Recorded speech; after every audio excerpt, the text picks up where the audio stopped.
بسم اللہ الرحمن الرحیم.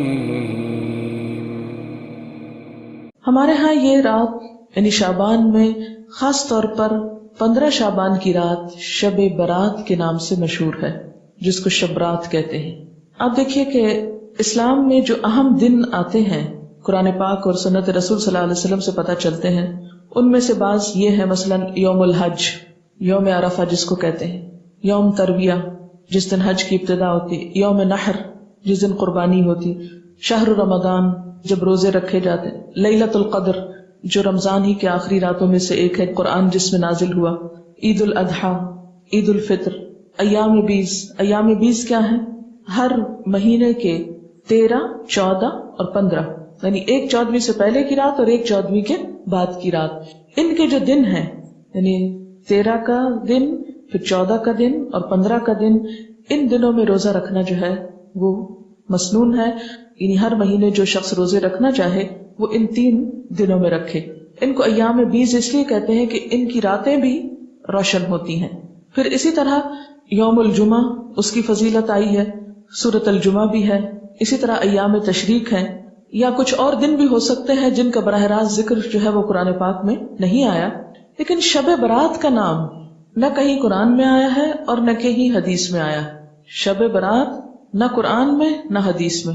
اس کی ایک وجہ تو یہ بھی ہو سکتی ہے کہ اس کا یہ جو لفظ ہے شب، یہ عربی کا لفظ ہی نہیں ہے. یہ کس کا لفظ ہے؟ فارسی کا لفظ ہے.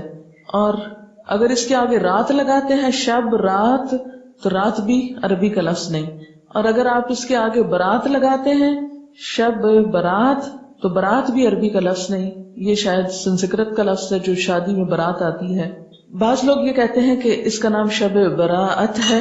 براءت کہتے ہیں بیزاری کو، جیسے سورۃ توبہ کے شروع میں آپ نے پڑھا براءۃ من اللہ ورسولہ. سورۃ توبہ کی ابتدا اسی سے ہوتی ہے. تو براءت کا لفظی معنی کیا ہوتا ہے؟ بیزاری. تو اس رات میں کس کی کس سے بیزاری اگر شب براءت کہتے ہیں، حالانکہ براءت کوئی نہیں بولتا، تو یہ اپنی ترکیب کے اعتبار سے بھی کوئی اسلامی ترکیب نہیں ہے، اور نہ ہی کوئی اسلامی اعتبار سے اس کی کوئی فضیلت یا اہمیت یا حقیقت بنتی ہے. شب برات جو ہے یا شب رات جو ہے ہمارے ہاں عام طور پر باقاعدہ جشن کی شکل میں منائی جاتی ہے. حالانکہ اسلام میں جشن کے دن صرف 2 ہیں، عید الفطر اور عید الاضحیٰ.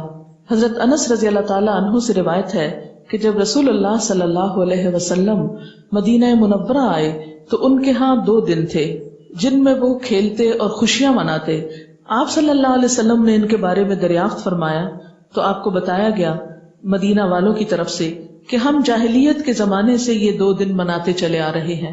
آپ صلی اللہ علیہ وسلم نے فرمایا اللہ تعالیٰ نے تم کو اس سے بہتر 2 دن عطا کر دیے ہیں، عید الفطر اور عید الاضحیٰ. تو شب برات کا جو جشن ہے یعنی رات کو آتش بازی اور مخصوص قسم کے کھانے پکانا، ان کو اسلام کا ایک حصہ بنا لیا گیا.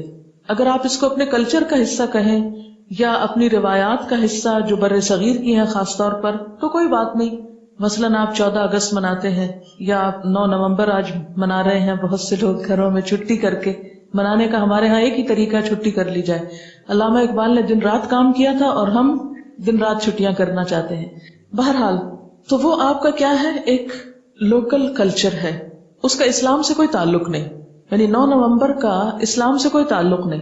اسی طرح اگر آپ 15 کو آتش بازی کرتے ہیں یا حلوہ پکاتے ہیں تو وہ آپ کا لوکل کلچر تو ہو سکتا ہے، اس کا اسلام سے کوئی تعلق نہیں، کیونکہ اس کے بارے میں نہ کوئی تعلیم قرآن پاک سے ہم کو ملتی ہے اور نہ ہی نبی صلی اللہ علیہ وسلم کی سنت سے.